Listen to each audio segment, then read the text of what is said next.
Good evening दोस्तों, कैसे हो आप सभी।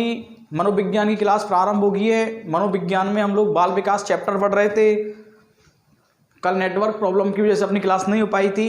आज क्लास बनाने का मौका मिला है, आप लोग भी जुड़ गए हो और अधिक से अधिक जल्दी से आप लोग सभी जुड़ जाओ और वीडियो को सबसे पहले आप लोग शेयर कर दो। वीडियो को सबसे पहले आप क्या कर दो, शेयर कर दो, जिससे और क्या अधिक से लोग जुड़ जाए।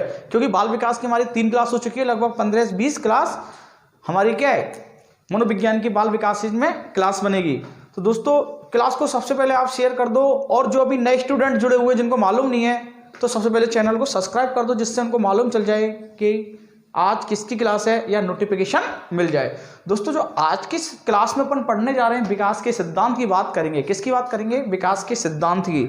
और विकास के सिद्धांत से मैं आपको ये कह रहा हूँ कि यदि प्रश्न पेपर में आएगा निम्न में से कौन सा है कौन सा नहीं है, बहुत इंपॉर्टेंट प्रश्न आता है। आज एक एक सिद्धांत को समझ लेना, उदाहरण के माध्यम से समझ लेना। जहां समझ में नहीं आए वहां कमेंट कर देना, दोबारा रिपीट कर दिया जाएगा चैप्टर को। पर लेकिन दोस्तों क्लास को अच्छे से समझ लेना, क्योंकि यहां से जो प्रश्न पेपर में आएगा ना तो आपको हवा लगेगी ना एग्जामर को भी मालूम नहीं चलेगा कि कभी मैंने क्या पूछा है, और फिर आप लोग रिट लगाते डोलोगे। तो दोस्तों प्रश्न को आप लोग अच्छे से समझते चलना, ऐसे विकास के सिद्धांत को कि विकास से संबंधित क्या प्रश्न है। दोस्तों अपन बातचीत करने जा रहे हैं किसकी? विकास की। अभी विकास के सिद्धांत को समझने से पहले अपन बात कर लेते हैं दोस्तों ये क्या है। ये क्या है? इधर देखो आप लोग सभी लोग, ये है विकास। कौन है ये? विकास। क्या दोस्तों विकास अनवरत चलता है क्या? अनवरत। अनवरत का मतलब लगातार चलने वाला। अनवरत का मतलब लगातार चलने वाला। और बातचीत कर लेते हैं, क्या विकास की हम लोग भविष्यवाणी कर सकते हैं क्या? क्या विकास की भविष्यवाणी कर सकते हैं क्या?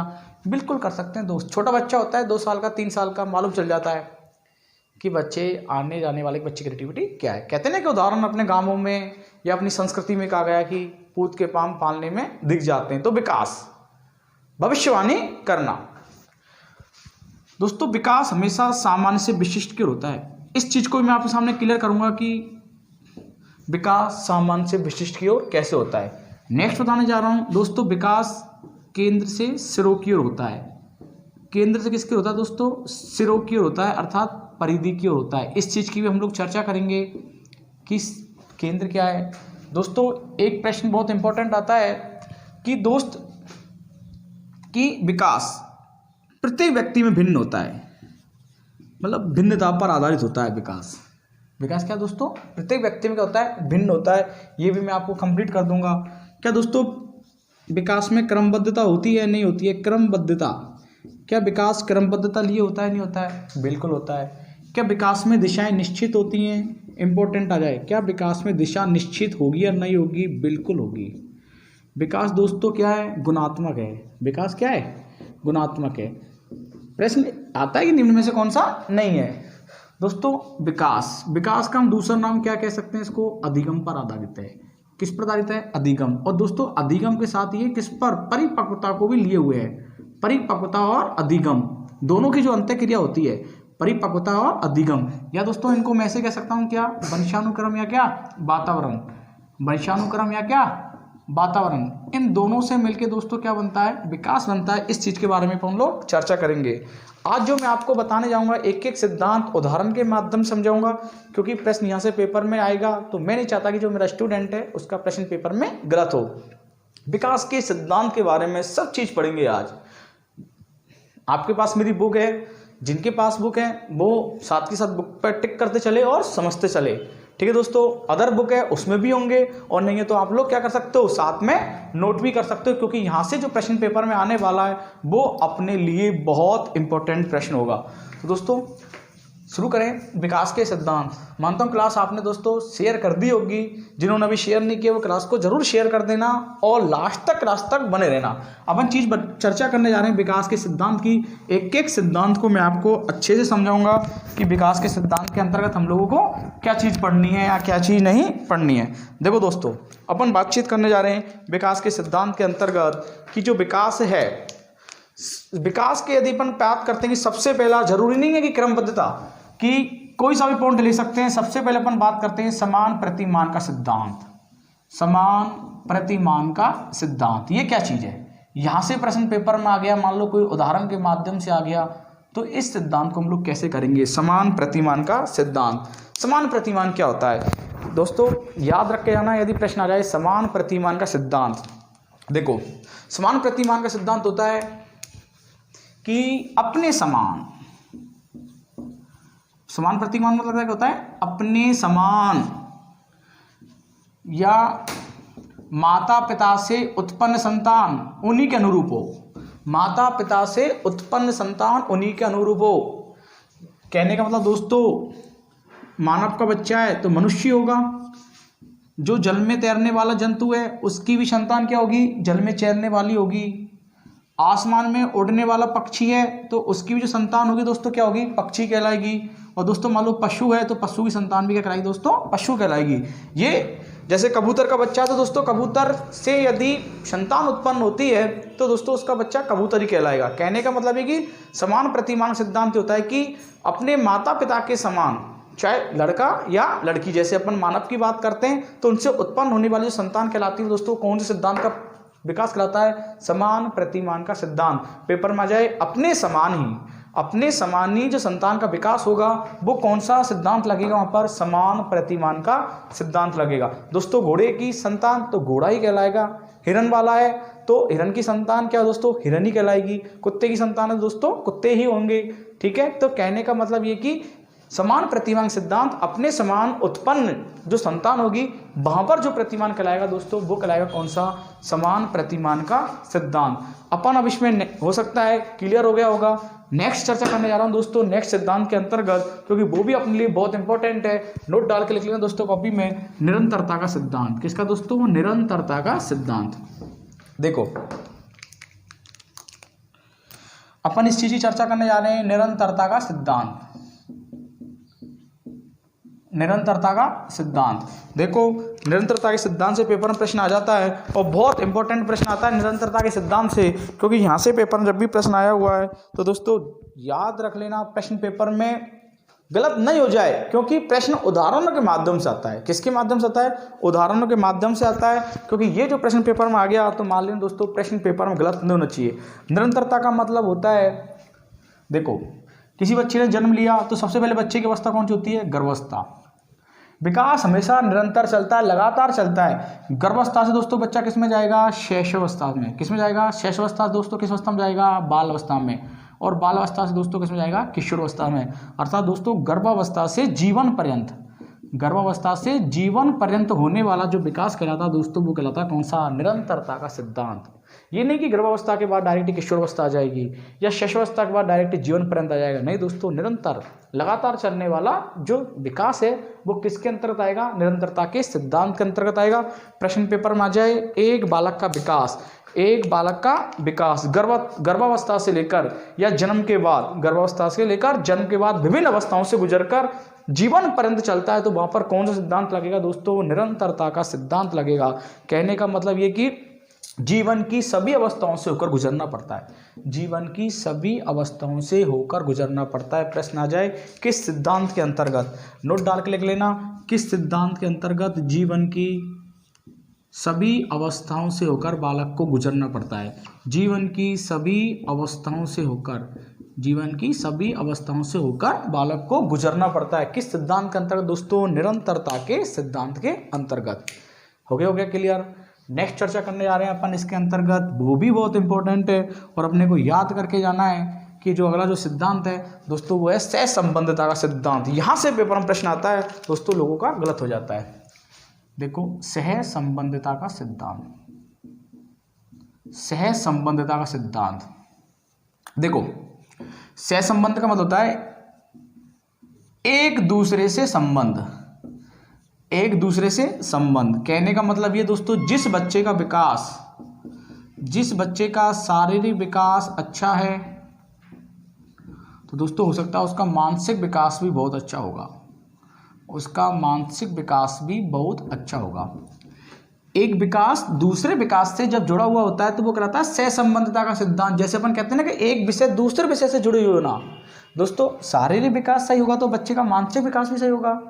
याद रखना प्रश्न की लैंग्वेज कैसे आएगी? यदि प्रश्न की लैंग्वेज के अंतर्गत दो विकास आपस में दे रखे हो, प्रश्न आ जाए मानसिक विकास के साथ साथ बच्चे का संज्ञानात्मक विकास, मानसिक विकास के साथ साथ बच्चे का संज्ञानात्मक विकास परिपूर्ण होता है तो वो किसके अंतर्गत आएगा? सहसंबंधिता का सिद्धांत। यदि बच्चे का शारीरिक विकास अच्छा है तो दोस्तों बच्चे का भाषा विकास भी अच्छा है, बच्चे का भाषा विकास भी अच्छा है। शरीर सही है तो भाषा विकास भी अच्छा होगा। मान लो शारीरिक विकास, भाषा विकास अच्छा है, जिस बच्चे में बोलने की क्षमता अच्छी होती है तो दोस्तों अपन मान के चलते हैं उस बच्चे का सामाजिक विकास भी अच्छा होगा। अर्थात कहने का मतलब ये कि दो विकास आपस में जुड़े हुए होंगे। यदि प्रश्न की लैंग्वेज में दो विकास एक साथ दे दे तो बिल्कुल दोस्तों आपको लगना है कौन सा? सहसंबंधिता का सिद्धांत। जैसे प्रश्न में जैसे आ गया आपसे, मैं आपको एक उदाहरण लिखा रहा हूँ, लिख लो, प्रश्न आ जाए। स्वस्थ शरीर में स्वस्थ मस्तिष्क निवास करता है या स्वस्थ मन निवास करता है? स्वस्थ शरीर में स्वस्थ मन या मस्तिष्क निवास करता है तो कौन सा सिद्धांत लगेगा? यदि आपसे प्रश्न पेपर में आ जाए सहसंबंधिता का सिद्धांत। नोट डाल के लिख लेना आप लोग इसको। स्वस्थ शरीर में, किसमें दोस्तों? स्वस्थ शरीर में क्या मन या मस्तिष्क निवास करता है? स्वस्थ शरीर में मन या क्या मस्तिष्क निवास करता है तो सिद्धांत लगेगा। कहने का मतलब कौन सा दोस्तों? सहसंबंधिता का सिद्धांत। कैसे? क्योंकि शरीर हो गया शारीरिक विकास और शारीरिक विकास में दोस्तों क्या? मानसिक विकास। यहाँ पर बच्चे का संतुलित स्थापित होता है। जब दो विकासों की चर्चा आपस में की जाए तो वहां पर लगता है दोस्तों कौन सा? सहसंबंधिता का सिद्धांत। रेडी? आगे चर्चा कर रहे हैं हम लोग। स्क्रीनशॉट ले लो आप लोग, बोले इसका लेना चाहो तो। देखो इसके अंतर्गत हम नेक्स्ट चर्चा की जो बात करने जा रहे हैं, नेक्स्ट विकास की जो बात करने जा रहे हैं, नेक्स्ट विकास इसके अंतर्गत होगा कौन सा? सामान्य से विशिष्ट की ओर। कौन सा दोस्तों? सामान्य से विशिष्ट की ओर लिख लेना, क्योंकि यहाँ से भी प्रश्न पेपर में आता है निम्न में से कौन सा नहीं है और सामान्य से विशिष्ट क्या चीज़ है। ये चीज़ भी मैं आपके सामने क्लियर कर देता हूँ। सामान्य से विशिष्ट का सिद्धांत, सामान्य से विशिष्टता का सिद्धांत। देखो सामान्य से विशिष्टता का सिद्धांत का मतलब होता है दोस्तों बच्चे सबसे पहले सामान्य क्रियाएं करेगा। बच्चे ने अभी जन्म लिया, बच्चे ने अभी क्या लिया दोस्तों? जन्म लिया। तो बच्चे ने सबसे पहले क्या? करवट बदलना सीखा। क्या सीखा दोस्तों? करवट बदलने सीखा तो दोस्तों बच्चा थोड़ा रेंगना भी सीख गया। रेंगना सीख गया तो दोस्तों खिसकना सीख गया बच्चा। क्या हो गया? खिसकना सीख गया। खिसकना सीख गया तो दोस्तों बच्चा क्या? बैठना भी सीख गया। और बैठना भी सीख गया तो दोस्तों बच्चा क्या? खड़ा होना सीख गया। और खड़ा होना सीख गया तो दोस्तों बच्चा क्या? चलना सीख गया। और चलना सीख गया तो बच्चा दौड़ना सीख गया। तो कहने का मतलब है कि सामान्य से विशिष्ट, बच्चा सबसे पहले सामान्य प्रतिक्रिया करने लगता है, बाद में विशिष्टता की ओर अग्रसर होता है। कैसे? यदि प्रश्न पेपर में आ जाए कि एक बच्चा सबसे पहले वर्णों का ज्ञान करता है। किसका? वर्णों का। वर्णों से दोस्तों बच्चे ने क्या बनाए? शब्द बनाए। शब्द से क्या बनाया दोस्तों? बच्चे ने वाक्य बनाया। और वाक्य से दोस्तों बच्चे ने कहानी बना दी। क्या बना दी दोस्तों? कहानी बनानी। गद्यांश बना दिया, पद्यांश बना दिया, नाटक बना दिया। तो कहने का मतलब दोस्तों बच्चे के पास सामान्य प्रतिक्रियाएं होंगी तो बच्चा ऑटोमेटिक विशिष्ट प्रतिक्रियाओं की ओर अग्रसर होगा। ये कौन सा सिद्धांत? जैसे मान लो उदाहरण से आ जाए आपसे प्रश्न पेपर में थर्ड ग्रेड भर्ती के अंतर्गत आया, एक बच्चे को अंकों का ज्ञान है। किसका ज्ञान है दोस्तों? अंकों का ज्ञान है। दोस्तों बच्चे को अंकों का ज्ञान हो गया तो बच्चा अंकों से क्या सीख गया? गिनती सीख गया। क्या सीख गया दोस्तों? गिनती। और गिनती से दोस्तों बच्चा क्या सीख गया? पहाड़े सीख गया। और जब बच्चों गिनती पहाड़े का ज्ञान हो गया तो दोस्तों बच्चे ने क्या सीख लिया? गुना सीख लिया। सबसे पहले बच्चे ने जोड़ सीखा। क्या सीखा बच्चे ने? जोड़ सीखा। जोड़ से बच्चे ने क्या सीखा दोस्तों? बाकी सीखी। और बाकी से दोस्तों बच्चे ने क्या सीख लिया? गुना। और गुना के बाद भाग सीख लिया। अर्थात उसको गणितीय ज्ञान हो गया। कौन सा ज्ञान हो गया दोस्तों? गणितज्ञ ज्ञान हो गया। तो कहने का मतलब ये सामान्य से किसकी ओर? विशिष्टता की ओर। तो यदि प्रश्न ऐसे आ जाए तो आप लोगों को करना है, बिल्कुल प्रश्न पेपर में गलत नहीं करना है। दोनों उदाहरण मैंने आपको बता दिए, 3 तरह के उदाहरण, स्क्रीनशॉट ले लेना। इसी को कहते हैं सामान्य से विशिष्टता का सिद्धांत।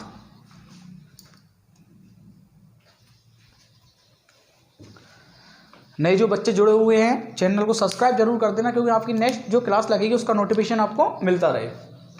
देखो अगला जो विकास के सिद्धांत के हम लोग चर्चा करने जा रहे हैं बहुत इंपॉर्टेंट है। स्क्रीनशॉट ले लिया होगा आप लोगों ने इसका।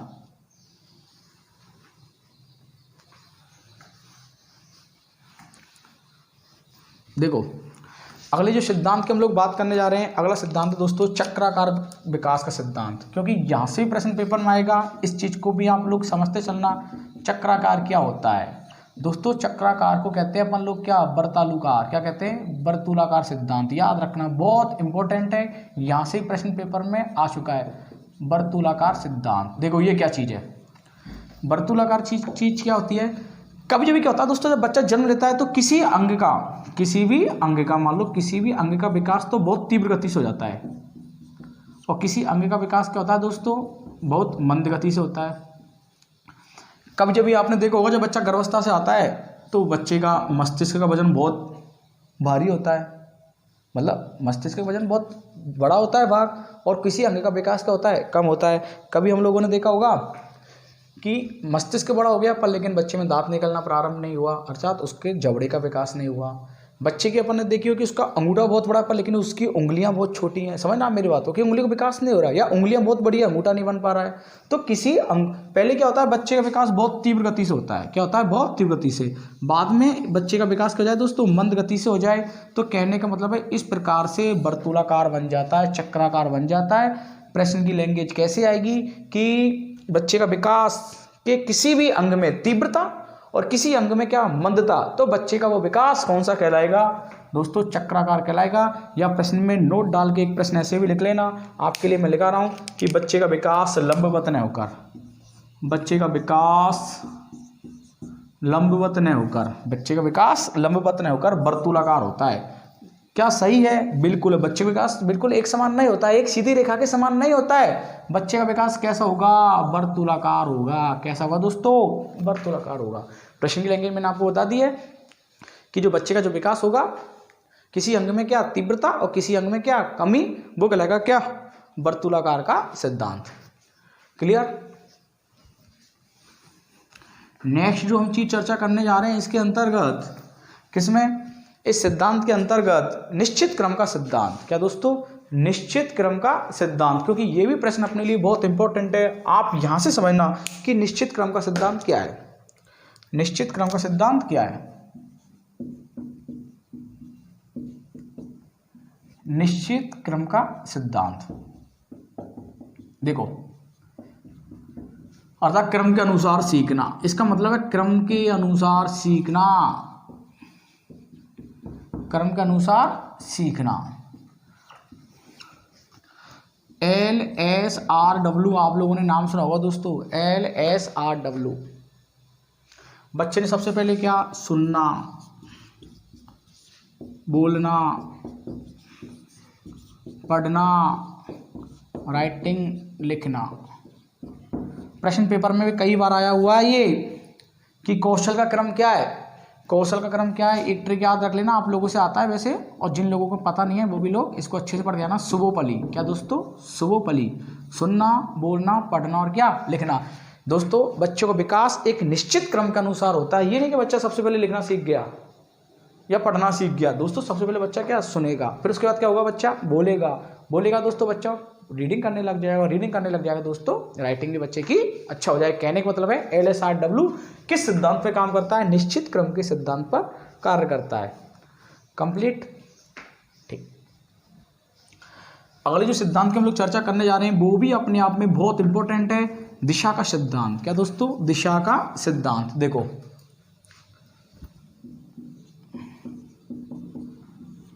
दिशा का सिद्धांत,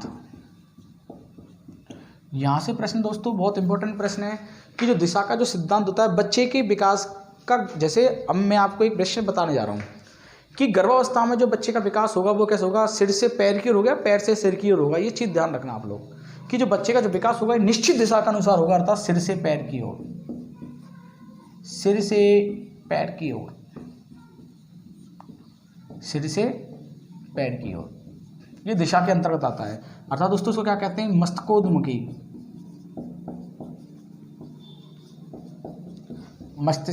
मस्तकोन्मुखी। प्रश्न आ जाए, मस्तकोन्मुखी बताने वाला प्रथम मनोवैज्ञानिक कौन था, मस्तकोन्मुखी बताने वाला प्रथम मनोवैज्ञानिक कौन था, नोट डाल के लिख लेना, कुप्पुस्वामी। कौन था, कुप्पुस्वामी। बहुत इंपॉर्टेंट प्रश्न है कि मस्तकोन्मुखी शब्द को बताने वाला मनोविज्ञान में प्रथम मनोवैज्ञानिक कौन था, कुप्पुस्वामी। दोस्तों कभी कभी क्या होता है, सिर से पैर की ओर प्रश्न आता है तो दिशा का सिद्धांत के अंतर्गत करना है। अब मैं आपको एक प्रश्न बताने जा रहा हूं कि ये भी अपने लिए प्रश्न इंपॉर्टेंट है कि इसको क्या कहते हैं, सेफलोकोडल थ्योरी कहते हैं, सेफलोकोडल थ्योरी, क्योंकि अभी स्टेट में वाइगोत्स्की की थ्योरी पूछ ली, तो इसको भी आप लोग याद रख लेना, सेफलोकोडल थ्योरी। इसका दूसरा नाम सेफलोकोडल थ्योरी, सेफलोकोडल थ्योरी के नाम से भी इसको जाना जाता है, सेफलोकोडल थ्योरी के नाम से भी जाना जाता है। किसको? दिशा के सिद्धांत का अन्य नाम है। मान लो यहाँ पर हम लोग अलग से नोट डाल के लिख लेना, अन्य नाम किसके? दिशा के सिद्धांत को। मान लो यदि पेपर में ये नहीं आया सेफलोकोडल थ्योरी, तो हो सकता है इसका दूसरा नाम आ सकता है आपसे शिरः, संस्कृत में एक बोलते हैं इसको क्या, सिरे पदाभिमुख, पदाभिमुख है ना। ये चीज़ आप लोग नोट डाल के लिख लेना अपने पास कॉपी में। इसी कहते हैं सेफलोकोडल थ्योरी, इंग्लिश में कहते हैं इसको दिशा के सिद्धांत को। सिर से पैर की और मस्तकोन्मुखी बताने वाला प्रथम मनोवैज्ञानिक कौन था? बच्चे का सबसे पहले जो विकास है गर्भावस्था में सिर बनेगा। यहाँ लिख देता हूँ मैं आपके लिए अलग से नोट डाल के, नहीं क्योंकि ये प्रश्न आपके पेपर में आ जाएगा। तो दोस्तों मान रहा हूँ मैं, प्रश्न पेपर में गलत नहीं करना है। सबसे पहले बच्चे का क्या बनेगा? सिर। क्या बनेगा? सिर बनेगा। सिर से क्या बनेगा दोस्तों? मुख बनेगा।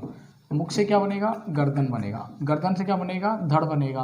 और धड़ से क्या बनेगा दोस्तों? पैर बनेगा। तो सिर से पैर की ओर। इसको बताने वाला प्रथम मनोवैज्ञानिक कौन था? कुप्पुस्वामी। इसको सिरे पदाभिमुख भी कहते हैं या सेफलोकोडल थ्योरी भी कहते हैं, कि इसको दिशा का सिद्धांत कि बच्चे का विकास एक निश्चित दिशा के अनुसार होता है। ये नहीं कि बच्चे का पहले गर्दन बन गया, ये नहीं कि बच्चे का पहले पैर बन गया। अच्छा, बच्चे का विकास गर्भावस्था में सबसे पहले क्या बनेगा? सिर बनेगा। क्या बनेगा दोस्तों? सिर बनेगा। रेडी? अब जो मैं आपको नेक्स्ट बताने जा रहा हूँ, इसके अंतर स्क्रीनशॉट ले लो आप इसका दिशा के सिद्धांत को, क्योंकि यहाँ से भी पेपर में प्रश्न अपने आए हुए हैं। रेडी? देखो,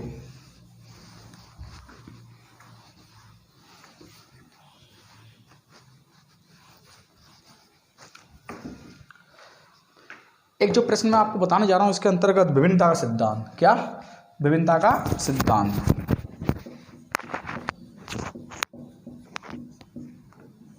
विभिन्नता का सिद्धांत।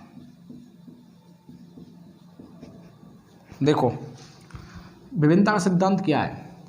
प्रत्येक व्यक्ति दोस्तों जन्म से भिन्न होता है। प्रत्येक व्यक्ति जन्म से क्या होगा दोस्तों? भिन्न होगा। अब आप कहोगे दोस्तों कैसे? भिन्नता का सिद्धांत का मतलब क्या होता है? देखो, मैं आपको चीज बता रहा हूं कि भिन्नता का सिद्धांत पेपर में आ जाए, एक बालक जैसे कोई बालक है, मान लो 10 महीने का बालक है। ये 10 महीने का बालक चलना सीख गया, समझना। ये जो बालक है ये 12 महीने का बालक है, पर लेकिन चलना नहीं सीखा है। हो सकता है ये बालक 8 महीने का है, ये थोड़ा चल रहा है। तो प्रत्येक व्यक्ति भिन्न होता है। कोई व्यक्ति 8 महीने में चल रहा है, कोई बच्चा 10 महीने में चल रहा है, कोई 12 महीने में चल रहा है। हो सकता है कोई बालक 15 महीने में अच्छे से बोल सकता है, कोई बालक 18 महीने में बोल रहा है। तो दोस्तों बच्चे की विकास की जो गति होती है वो क्या होती है? भिन्न होती है। कभी कभी क्या होता है, बच्चे का वजन में भी अंतर होता है। किसी बच्चे का मान लो 10 साल का बच्चा है, 10 साल का क्या है बच्चा है, उसके अंदर 20 किलो है, किसी के अंदर 25 किलो वजन हो सकता है। तो प्रत्येक व्यक्ति जो बच्चा है उसकी विकास की गति क्या होती है? भिन्न होती है। कोई बच्चा मंदबुद्धि है, कोई प्रतिभाशाली है, कोई सृजनशील है, तो सब किसके अंतर्गत आएगा? भिन्नता के सिद्धांत अंतर्गत। ये तो बहुत ईजी है। यदि यहाँ से प्रश्न कर दे तो समझ लेना लाखों स्टूडेंट नीचे आ जाओगे। यहाँ से प्रश्न गलत नहीं होना चाहिए, ठीक है। विभिन्नता का सिद्धांत। अब जो मैं आपसे नेक्स्ट चर्चा करने जा रहा हूँ वो भी इसी मनोविज्ञान के अंतर्गत आता है और अच्छा प्रश्न है, ठीक है। देखो, आप लोगों को मालूम है, मैंने आपको शुरू में चर्चा कर दी थी कि विकास को अपन क्या? परिपक्वता और प्लस क्या? अधिगम की अंतःक्रिया का सिद्धांत भी कहते हैं। परिपक्वता का मतलब दोस्तों क्या? जन्मजात।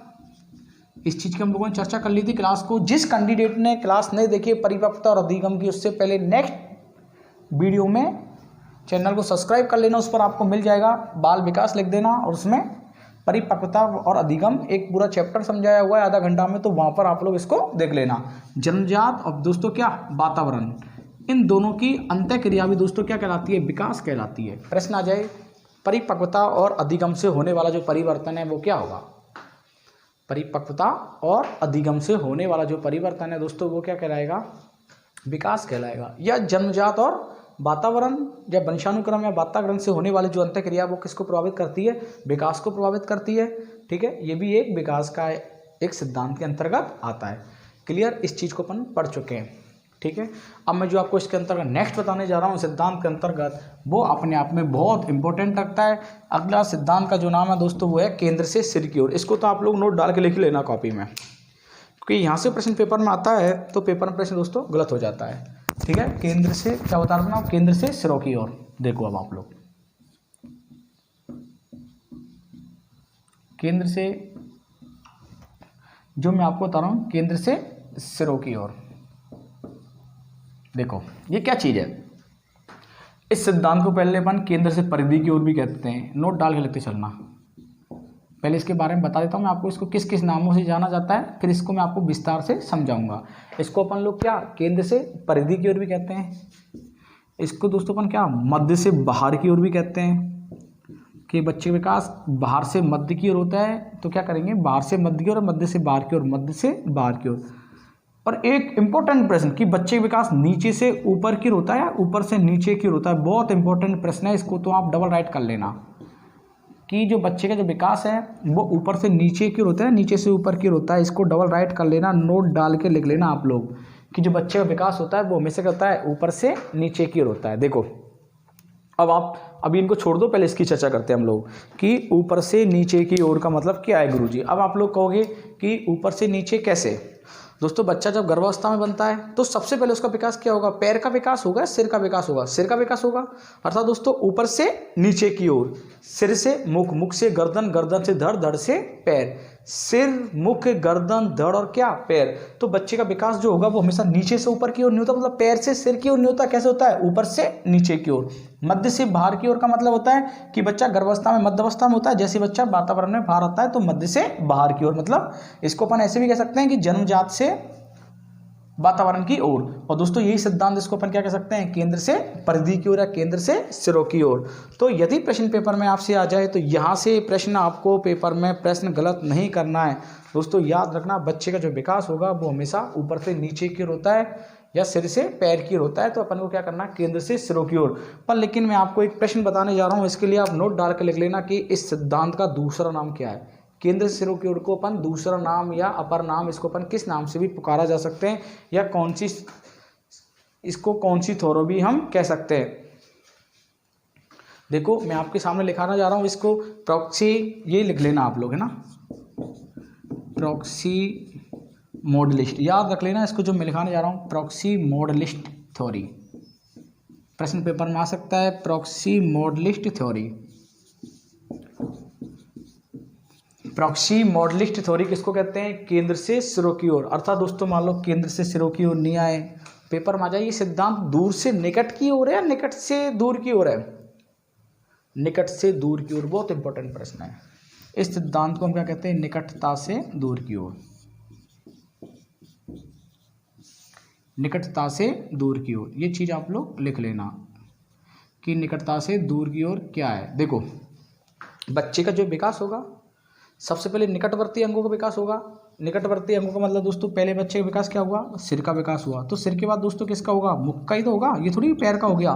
तो निकट से दूर की ओर, सिर से मुख बोल सकते हैं, मुख के बाद किसका होगा, गर्दन का होगा, गर्दन के बाद किसका होगा, धड़ का होगा, धड़ के बाद किसका होगा, पैर का होगा, और पैर के बाद फिर पैर की उंगली का। तो कहने का मतलब ये क्या हो गया, निकट से दूर की ओर। सबसे पहले जो इसमें जो विकास होगा वो निकट वाले अंगों का विकास पहले होगा, फिर दूर का अंत में होगा। तो इस सिद्धांत को हम केंद्र से परिधि की ओर भी कह सकते हैं, मध्य से बाहर की ओर कह सकते हैं। मध्य का मतलब बच्चा गर्भावस्था में होता है तो वो मध्य अवस्था कहलाती है, जैसे बच्चा बाहर अवस्था में आता है तो उसका बाहर कहेंगे। और ऊपर से नीचे की ओर बता दिया, निकटता से दूर की ओर बता दिया। अर्थात दोस्तों इसको प्रॉक्सी मॉडलिस्ट थ्योरी के नाम से भी जानते हैं। क्या कहते हैं इसको, प्रॉक्सी मॉडलिस्ट। एक मैंने आपको दिशा के सिद्धांत के अंतर्गत बहुत अच्छा नाम बताया था कि उसको अपन क्या सेफ्लोकॉडल थ्योरी भी आपको बताया था मैंने दिशा के सिद्धांत के अंतर्गत। तो इस प्रश्न को भी दोस्तों आप लोग अच्छे से पढ़ के जाना है, इसका आप स्क्रीनशॉट ले लो। केंद्र से सिरों की ओर या केंद्र से परिधि की ओर जो भी है, ये सब चीज़ मैंने आपके सामने यहाँ पर क्लियर कर दिया है। अभी चैप्टर कंप्लीट नहीं हुआ है, लास्ट तक आप लोग मेरे साथ बने रहना, क्योंकि यहाँ से प्रश्न पेपर में आ गया तो अपने लिए बहुत बेनिफिट होगा। समझ में आ रहा है आप लोगों के, स्क्रीनशॉट लिया आपने, देखो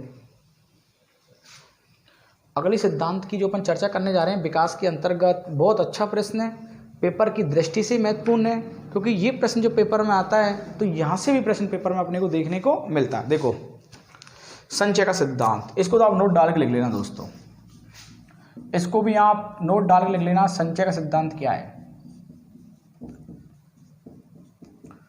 संचय का सिद्धांत क्या है? पहले तो उसका एक प्रश्न लिखना कि संचय को सबसे ज़्यादा क्या चीज़ प्रभावित करती है। संचय को सबसे ज़्यादा जो चीज़ है वो क्या चीज़ प्रभावित करती है दोस्तों? वृद्धि और अनुभव। बहुत इंपॉर्टेंट प्रश्न है, वृद्धि प्लस अनुभव, ये दोनों शब्द हैं, इसको प्रभावित करते हैं किसको? संचय को। अब आप कहोगे सर वृद्धि और अनुभव क्या चीज़ होती है? वृद्धि का मतलब संचय को इकट्ठा करना, वृद्धि जैसे दोस्तों बच्चे ने सबसे पहले माँ शब्द बोलना चालू किया, माँ से दोस्तों पापा भी बोलना चालू किया, दादा शब्द बोलना चालू किया, दादी बोलना चालू किया, चाचा शब्द बोलना चालू किया, ऐसे विभिन्न प्रकार का दोस्तों उसके पास क्या हो गई? शब्दों की क्या हो गई? वृद्धि हो गई। क्या हो गई? ये शब्द क्या हो गए उसके पास? एकत्रित हो गए। तो संचय है दोस्तों, क्यों? शब्दों का भंडार है, तो सिद्धांत क्या है? संचय हो गया। आज मैं सब कुछ बोल रहा हूँ, मालूम मनोविज्ञान में मेरे पास अधिगम भी आता है, समझना दोस्तों जो मैं चीज़ आपको सिखा रहा हूँ, अधिगम भी आता है, मोटिवेशन भी मैं आपके सामने पूरा पढ़ा सकता हूँ, समझना। जो मोटिवेशन पढ़ा सकता हूँ तो दोस्तों मेरे को पर्सनैलिटी पढ़ाने में कोई समस्या नहीं है, पर्सनैलिटी पढ़ा सकता हूँ तो बुद्धि पढ़ा सकता हूँ, और बुद्धि पढ़ा सकता हूँ तो कहने वाला दोस्तों आपका पूरा बाल विकास मैं कंप्लीट करा देता हूँ। बाल विकास के बाद मैं आपको RAT भी पढ़ा सकता हूँ, NCF पढ़ा सकता हूँ, क्रियात्मक अनुसंधान मापन मूल्यांकन। एक प्रकार से दोस्तों मनोविज्ञान का मेरे पास क्या हो गया? संचय का सिद्धांत। तो पेपर में प्रश्न आ जाए क्या विकास के अंतर्गत संचय का सिद्धांत है, क्या बालक संचय करता है? दोस्तों पेपर में आ जाए। और वैसे भी रोश ने कहा है कि बच्चे की जो अवस्था होती है बाल अवस्था, वो संचय की अवस्था अर्थात छदम परिपक्वता की अवस्था। संचय की जो अवस्था कहलाएगी दोस्तों वो कौन सी अवस्था कहलाएगी? बाल अवस्था, क्योंकि बच्चा बाल अवस्था में बोध ज्ञान संचय करता है। कंप्लीट। संचय के अंतर्गत मतलब प्रश्न आ जाए कि बच्चा सबसे पहले एक शब्द बोलता है। प्रश्न की लैंग्वेज मान लो उदाहरण के माध्यम से अच्छा है कि बच्चे ने सबसे पहले एक शब्द बोला और फिर एक शब्द, एक समय ऐसा आता है कि बच्चा पूरी लैंग्वेज बोलने लग जाता है। तो अच्छा दोस्तों बच्चे ने क्या कर लिया? वहाँ पर संचय कर लिया। तो संचय विकास को प्रभावित करता है? नहीं करता है? बिल्कुल करता है। और संचय को क्या चीज़ प्रभावित करेगी? वृद्धि। और अनुभव का मतलब दोस्तों मेरा अनुभव हो गया तो उसके आधार पर मैं आपको, संचय है मेरे पास इसलिए मैं उसको बोल रहा हूँ। तो ये इसका स्क्रीनशॉट भी आप लोग ले लेना, समझ लेना। संचय का सिद्धांत पे विकास को कहीं ना कहीं क्या करता है दोस्तों? प्रभावित करता है। क्योंकि यहाँ से जब प्रश्न पेपर में आएगा तो ये मान के चलना कि आपको प्रश्न पेपर में बिल्कुल सही करना है, न कि गलत करना है। ठीक है। प्रश्न आ जाए कोई भी जो हमको परिवर्तन दिखता है, बालक के द्वारा बोला गया पहला शब्द, बालक के द्वारा बोला गया पहला शब्द वो निरंतर, बालक के द्वारा बोला गया पहला शब्द वो निरंतर अंतिम वक्त तक लेकर जाता है, वो कहलाएगा दोस्तों क्या? संचय का सिद्धांत कहलाएगा। ध्यान रखना, अपने पूर्व और अनुभव में भी दोस्तों क्या करता है? वृद्धि करता है। कौन सिद्धांत? संचय का सिद्धांत। कंप्लीट। अब मैं आपको नेक्स्ट बताने जा रहा हूँ, इसके अंतर्गत वो भी अपने लिए बहुत इंपॉर्टेंट रखता है, अच्छे से समझ लेना, क्योंकि उदाहरण के माध्यम से जरूर पेपर में यदि प्रश्न आ गया तो आप लोगों को गलत नहीं करना है। इसमें अपन नेक्स्ट चर्चा करने जा रहे हैं अगले सिद्धांत की। दोस्तों एक प्रश्न आता है, क्या विकास की प्रत्येक अवस्था में जोखिम होता है या नहीं? मैं आपके सामने एक नोट डाल के प्रश्न लिख रहा हूँ, उस प्रश्न को आप लोग लिख लेना। क्या विकास की, क्योंकि प्रश्न ऐसे आएगा विकास से संबंधित कौन सा नहीं है, विकास की प्रत्येक अवस्था में, विकास की प्रत्येक अवस्था में जोखिम होता है या नहीं? मैं तो आपसे सिर्फ ये प्रश्न पूछ रहा हूँ, विकास की प्रत्येक अवस्था में जोखिम होता है या नहीं? यस या नहीं, ये चीज़ बताओ आप। विकास की प्रत्येक अवस्था में जोखिम होता है या नहीं? क्या प्रत्येक अवस्था जोखिम भरी होती है? नहीं होती है? बिल्कुल होती है दोस्तों। राइट आंसर जाएगा, ध्यान रखना। कैसे? बच्चा गर्भावस्था में बच्चे ने करवट लेना सीखा, समझना, बच्चे ने करवट लेना सीखा, हो सकता है दोस्तों करवट लेते लेते बच्चा बेड से नीचे गिर गया, बिल्कुल जोखिम भरी अवस्था है। बच्चा खिसकना सीखा, लुढ़कना, मान लो बैठना सीखा तो बच्चा दोस्तों लुढ़क भी सकता है। बच्चा चलना सीखा तो गिर भी सकता है, ये दोस्तों शैशवावस्था में ऐसी चीज़ होती है बच्चे के साथ। या बाहर निकलना भी निकल गया, ये जोखिम भरी अवस्था कहलाई। दोस्तों जैसे बच्चा बाल अवस्था में होता है, बाल अवस्था के बाद दोस्तों जैसे बच्चे विद्यालय में गया और विद्यालय में जाने के बाद आप लोगों को सबसे ज़्यादा तनाव होता है कि बच्चा किसी अपने मित्र के पीट के नहीं आ जाए, किसी से लड़के नहीं आ जाए, किसी से झगड़ के नहीं आ जाए, या बच्चा रोड क्रॉस कर रहा है तो रोड देखकर क्रॉस करे, तो ये जोखिम भरी अवस्था। जैसे ही बच्चे किशोर अवस्था में जाता है तो सबसे ज़्यादा तनाव होता है कि बच्चा गलत संगति में नहीं पड़ जाए। ठीक है। विषम लैंगिक आकर्षण होता है दोस्तों किस अवस्था में? किशोर अवस्था में। तो ये जोखिम भरी अवस्था कहलाती है। तो कहने का मतलब कहलाता है कि विकास की प्रत्येक अवस्था जोखिम अवस्था होती है। अब आप कहोगे कि गर्भावस्था भी जोखिम अवस्था है, बिल्कुल है। गर्भावस्था में जो इफेक्ट है वो किस पर पड़ेगा, बच्चे का पड़ेगा। यदि गर्भावस्था में बच्चे को पोषण अच्छे से नहीं हुआ तो ये डेफिनेटली मान के चलना कि बच्चे का जो विकास है वो मंद गति का होगा। तो प्रत्येक अवस्था जोखिम भरी होती है, उपरोक्त सभी करना है इसके लिए, ठीक है। अगला जो चीज़ मैं आपको पढ़ाने जा रहा हूँ नेक्स्ट, इसके अंतर्गत बहुत इंपॉर्टेंट है, क्या विकास की भविष्यवाणी क्या विकास की भविष्यवाणी कर सकते हैं नहीं कर सकते, क्या विकास की भविष्यवाणी कर सकते हैं नहीं कर सकते, बिल्कुल कर सकते हैं। आप में से दोस्तों, आप विद्यालय में टीचर रीड से कल आप लोग अध्यापक बन जाओगे और मेरी भी शुभकामना है कि आप लोग अध्यापक बनो। आप लोग अध्यापक बने, स्कूल में गए, कुछ बच्चा ऐसा होगा दोस्तों बहुत अच्छा गाता है तो आप भविष्यवाणी कर सकते हो यार ये सिंगर बन सकता है। बच्चा बहुत अच्छा नृत्य करता है, अच्छा डांसर बन सकता है। बच्चे की चित्रकारी अच्छी है, बच्चा पेंटर बन सकता है। बच्चा बहुत अच्छा बोलता है तो बच्चा राजनीति में जा सकता है, अभिनेता बन सकता है। तो कहने का मतलब है बच्चे की विकास की भविष्यवाणी कर सकते हैं। तो ये बिल्कुल एकदम क्या है, राइट है, कंप्लीट। अब जो मैं आपको नेक्स्ट पढ़ाने जा रहा हूँ, क्या विकास सांस्कृतिक परिवर्तनों से प्रभावित होता है या नहीं होता, ये समझने वाली बात है।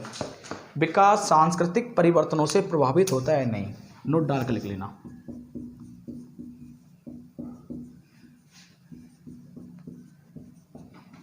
विकास सांस्कृतिक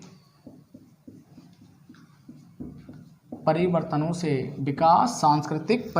से प्रभावित होता है या नहीं, विकास सांस्कृतिक परिवर्तनों से प्रभावित होता है या नहीं। तो क्या करना है दोस्तों, बिल्कुल होता है। समझ लो कैसे। 3 साल का बच्चा है, ये बालक 3 साल का बालक है। घर से बाहर निकलना प्रारंभ कर दिया इस बच्चे ने। जैसे बच्चे ने घर से बाहर निकलना प्रारंभ कर दिया, एक दिन बच्चे ने कुत्ते को भौंकता हुआ देख लिया, कंप्लीट। तो बच्चा अगले दिन देखेगा तो बच्चा कहेगा ये कुत्ते की आवाज़ है। दोबारा कुत्ता भौंकेगा तो बच्चे पहचानेगा नहीं पहचानेगा, बिल्कुल पहचानेगा। संस्कृति घर के अंतर्गत नहीं होती, घर से बाहर होती है, समाज में होती है। बारिश आ रही है, बच्चे को एक बार कह दिया बारिश आ रही है तो अगले दिन जब बारिश आई तो बच्चा कह देगा ऑटोमेटिक बारिश आ रही है। क्या विकास को प्रभावित किया, नहीं किया। आंधी आ रही है, बिल्कुल आ रही है। धूप नहीं निकल रही है तो बच्चा कहेगा धूप नहीं निकल रही है। पसीना आ रहा है तो बच्चा समझ जाएगा ऑटोमेटिक गर्मी है। तो संस्कृति भी बच्चे को कहीं ना कहीं क्या करती है, प्रभावित करती है। और दोस्तों कल परसों इसका बहुत शानदार प्रश्न आया था हरियाणा वाली एग्जाम में, एनिज्म। क्या एनिज्म शब्द क्या है, जो मैं बता रहा हूँ आपको, एनिज्म जो शब्द आया था बहुत इंपॉर्टेंट प्रश्न आया इसका। एनिज्म शब्द क्या है, एनिज्म का मतलब होता है जो वातावरण में जो कुछ हो रहा है उसको हुबहू बोलना। जैसे प्रश्न आया था स्टेट की एग्जाम में, आज सूरज उदास है। एक बच्चे ने अपनी माँ से कहा आज सूरज उदास है, मतलब धूप नहीं निकली है। जैसे प्रश्न आ जाए आज आंधी आ रही है तो क्या है, एनिज्म। क्या है, एनिज्म। आज बारिश आ रही है, मतलब जो चीज़ हो रहा है, आज ओले गिरे हुए हैं, पसीना ज़्यादा आ रहा है, बाढ़ आ गई है, जो चीज़ हो रहा है, जंगल में आग लग चुकी है, तो जो वातावरण में देखकर उसको हुबहू बोलना वो कहलाती है कौन सी अवस्था, एनिज्म की अवस्था कहलाती है, जिसको जीन पियाजे ने दिया था। ये शब्द बहुत इंपॉर्टेंट है, लिख लेना इसको। यह शब्द किसने दिया था, जीन पियाजे ने दिया था। और प्रश्न आ जाता है एनिज्म की अवस्था कौन सी दोस्तों, मूर्त संक्रियात्मक अवस्था। कौन सी अवस्था, मूर्त संक्रियात्मक अवस्था। लास्ट तक जुड़े रहना आप लोग मेरे साथ। जिस दिन जीन पियाजे पढ़ाएंगे दोस्तों याद रख लेना, कम से कम 1.5-2 घंटे क्लासेज होगी। 1.5-2 घंटे में जाके जीन पियाजे कंप्लीट होगा, क्योंकि यहाँ से प्रश्न पेपर में आएगा। अभी हरियाणा वाली जो टेट की एग्जाम लगी थी उसमें दोस्तों 3 प्रश्न आए थे। कितने प्रश्न आए थे, 3 प्रश्न आए थे। यहाँ से कहाँ से, जीन पियाजे से। तो इसको अच्छे से पढ़ के जाना। प्रश्न आ जाए विकास सांस्कृतिक परिवर्तनों से प्रभावित होता है, बिल्कुल होता है। कल कोयल ने अच्छा गाना गाया, बच्चा ऑटोमेटिक कहेगा। मोर अच्छा नाचती है, उसको देखकर कहेगा। तो संस्कृति से बच्चा क्या होता है दोस्तों, प्रभावित होता है। ठंडी ठंडी हवा चल रही है, बच्चा ऑटोमेटिक हैप्पी हो जाएगा। Ready, complete. विकास सांस्कृतिक परिवर्तनों से क्या होता है, प्रभावित होता है। अब जो मैं आपको नेक्स्ट समझाने जा रहा हूं इसका लास्ट है, विकास सिद्धांत के अंतर्गत बहुत इंपॉर्टेंट है। देखो जिस चीज के अंतर्गत मैं आपको समझाने जा रहा हूं बहुत इंपॉर्टेंट चीज है। क्या प्रश्न आपसे आ जाए, क्या ये सिद्धांत समग्रता से विविधीकरण की ओर है या नहीं है। विकास समग्रता से विविधीकरण की ओर है या नहीं है।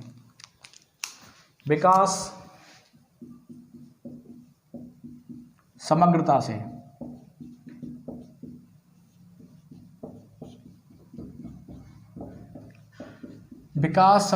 समग्रता से विभेदीकरण का सिद्धांत है या नहीं है। देखो विकास समग्रता का बिल्कुल है, बच्चे पर विषय वस्तु संपूर्ण आनी चाहिए सबसे पहले। चलो उसको छोड़ो, सबसे पहले एक छोटे से उदाहरण से समझाते हैं। ये बालक कौन है दोस्तों? ये एक छोटा बालक है। आपने बच्चे के सामने चाय लाई, उसकी माँ ने बच्चे को क्या बनाया? चाय बनाई। ये समग्रता हो गई पूरी, कप के अंतर्गत चाय। अब दोस्तों विविधीकरण, बच्चे से पूछा गया कि चाय के अंतर्गत किन चीज़ों से बनती है। बच्चे ने कहा सर दूध चाहिए, इसके लिए शक्कर चाहिए, इसके लिए चाय पत्ती भी चाहिए। समझना आप जो चीज़ मैं आपको बता रहा हूँ, समझते चलना। इसमें अदरक भी डाली हुई है, इसमें पानी भी डाला हुआ है, जो भी कुछ है। ये क्या थी दोस्तों? यहाँ पर समग्रता। ये क्या हो गया? इसका विविधीकरण हो गया। क्या हो गया? इसका विविधीकरण हो गया। जैसे मान लो दोस्तों किताब बच्चा पढ़ने जा रहा है, किताब के अंतर्गत मान लो दोस्तों यहाँ पाठ्य सूची है। क्या है? पाठ्य सूची। पाठ्य सूची खुलता है पहले में। जैसे मान लो यदि मनोविज्ञान में दोस्तों पहला चैप्टर उसने अधिगम दे दिया। क्या दे दिया? अधिगम दे दिया। दूसरा बुद्धि दे दिया। तीसरा समायोजन दे दिया। बाल विकास दे दिया। आरटी दे दिया। एनसीएफ दे दिया। क्रिया, एक पाठ्य सूची बना दी उसकी समग्रता कि आपको सब कुछ कंप्लीट पढ़ना है। जैसे रीड में सिलेबस डाल दिया आपको, 30 नंबर का हिंदी है, 30 नंबर का साइको है, 30 नंबर का दूसरी लैंग्वेज है, 60 नंबर का आपका एसएस है। तो उसको विविधीकरण के माध्यम से पढ़ते चलो दोस्तों। इससे भी बच्चे का विकास होता है समग्रता से विविधीकरण की ओर। अर्थात दोस्तों इस सिद्धांत को मैं पूर्ण से अंश की ओर भी कह सकता हूँ। इस सिद्धांत को मैं क्या कह सकता हूँ? पूर्ण से अंश की ओर भी सिद्धांत को कह सकता हूँ। दोस्तों ये विकास के सिद्धांत को मैंने आपसे कंप्लीट तो कर दिए, याद रखना। विकास का सिद्धांत क्या हो गया दोस्तों? कंप्लीट हो गया है। और एक एक सिद्धांत को मैंने आपके सामने अच्छे से समझा दिया है। याद रखना दोस्तों, ये जो क्लास अपनी है पूरी सारे सारे विकास सिद्धांत को मैंने आपको अच्छे से क्लियर किया है, स्पष्ट किया है। तो ये आपको ये पढ़ के जाना है दोस्तों। क्लास यदि आपको अच्छी लगी तो उसको सबसे पहले आप शेयर कर दो, और जिन्होंने अभी तक चैनल सब्सक्राइब नहीं किया वो चैनल को सब्सक्राइब कर दो, क्योंकि अपनी जब भी क्लास होगी आपको नोटिफिकेशन मिल जाएगा। Thank you.